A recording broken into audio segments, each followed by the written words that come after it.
আমার অতীতকে ফিরে পাওয়ার জন্য আমি যে তোমাকে কিছুতেই হারাতে পারবো না কমল। কিন্তু এটাই যে রাধা মাধবের ইচ্ছে গোসাই, না হলে কেন বলো তো উনি শুধু শুধু আমাদের দুজনকে এখানে এনে ফেলবেন?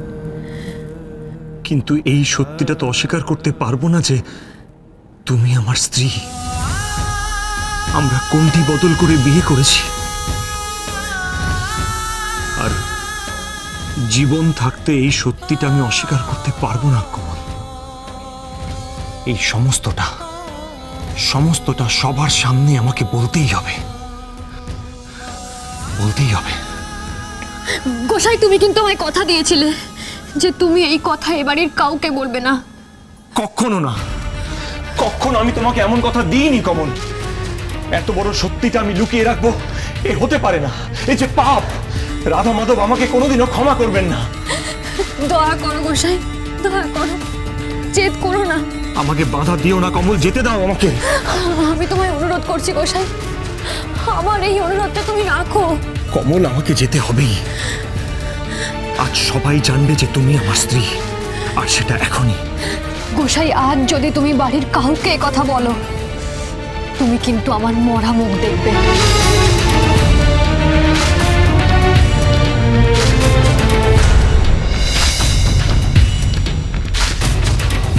কমল,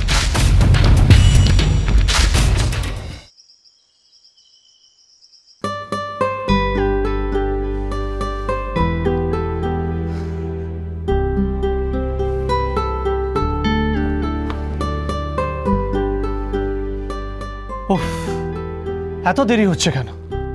একটু তাড়াতাড়ি আসতে পারে না?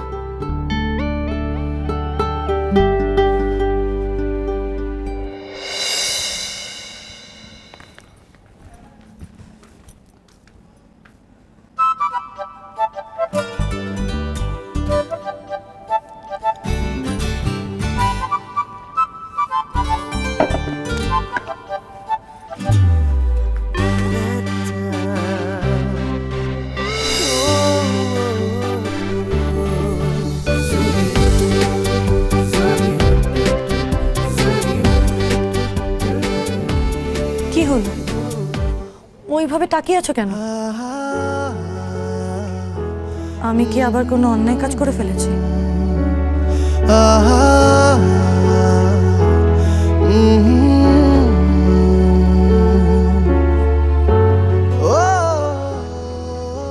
আদি,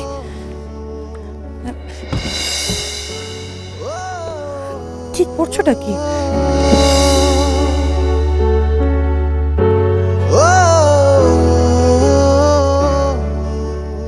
আজকে যা যা ঘটলো তার জন্য একটা পানিশমেন্ট আছে।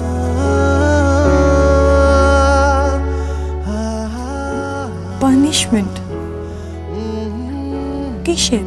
আজকের পর থেকে আর কারোর মনে কোনো কোয়েশ্চেন থাকবে না দাকিনি, আর তাই একটা ছোট্ট পানিশমেন্ট আছে।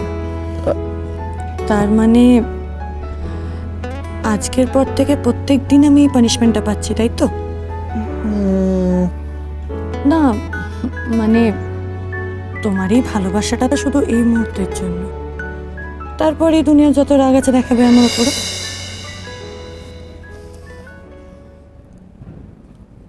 আমি এই মুহূর্তে সবকিছু ভুলে যেতে চেয়েছিলাম ঈশা,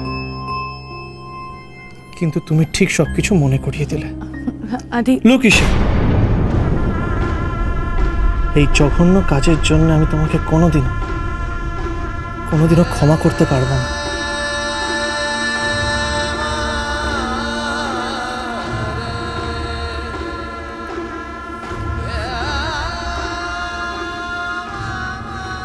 বিশ্বাস করো আদি, আমি সত্যি বলছি। আমি জানতাম না উনি তোমার দাদা, আর তাই আমি। এটা তোমার চালাকি। হ্যাঁ, চালাকি। একটা ভালো কাজ করার পরে তুমি ঠিক আমাকে যন্ত্রণা দিতে জানো। না আদি,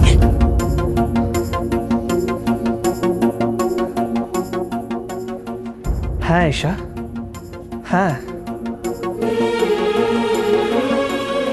দাদাকে এই বাড়ির বড় ছেলে প্রুভ করে তুমি সবাইকে খুব আনন্দ দিয়েছো।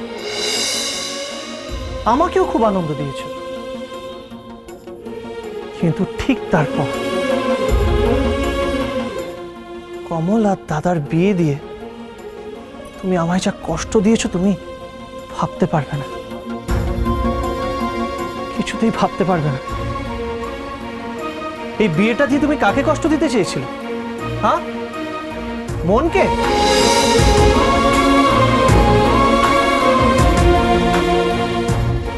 বলো ঈশা, কি লাভটা হয়েছে তোমার?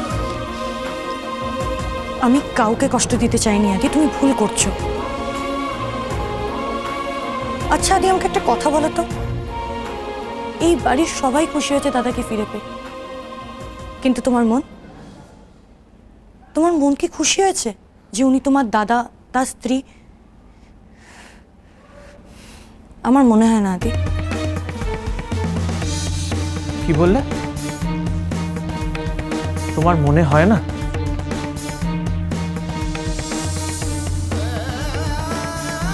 আজকের পর থেকে মনে হবে। দেখো আমি কি করি।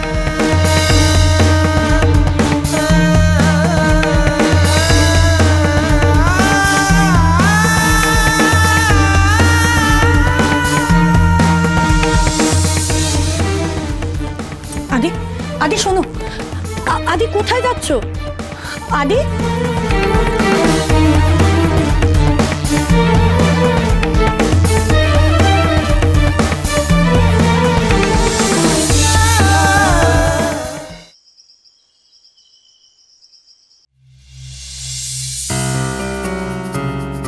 এই ভালো মানুষের মুখটার পেছনে যে কুৎসিত মুখটা লুকিয়ে আছে সেটা সবার সামনে আনো। আদির হাতে আমি ঘুমের ওষুধগুলো পাঠিয়ে দেবো, ঠিক আছে?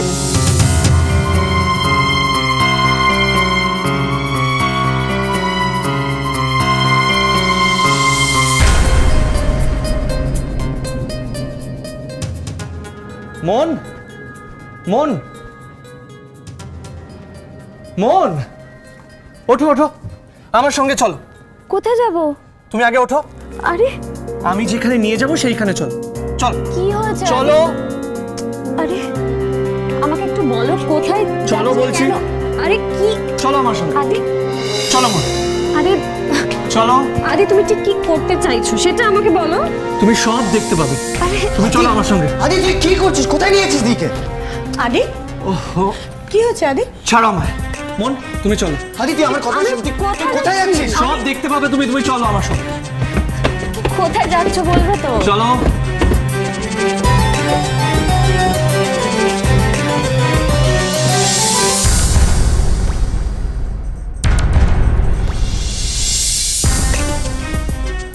কি হলো? অদ্ভুত তো।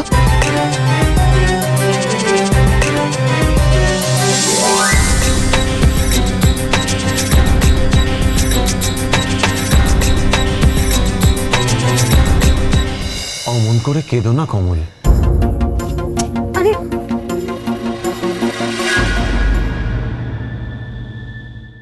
প্রমাণ যখন হয়ে গেছে এটাই অগ্নিদেব বোস, এই বাড়ির বড় ছেলে, তাহলে তোমারও কোনো সন্দেহ থাকা উচিত না। আজ থেকে কোমল নয়, দাদা ওর নিজের ঘরে শুধুমাত্র তোমার সাথে থাকবে, শুধুমাত্র তোমার সাথে।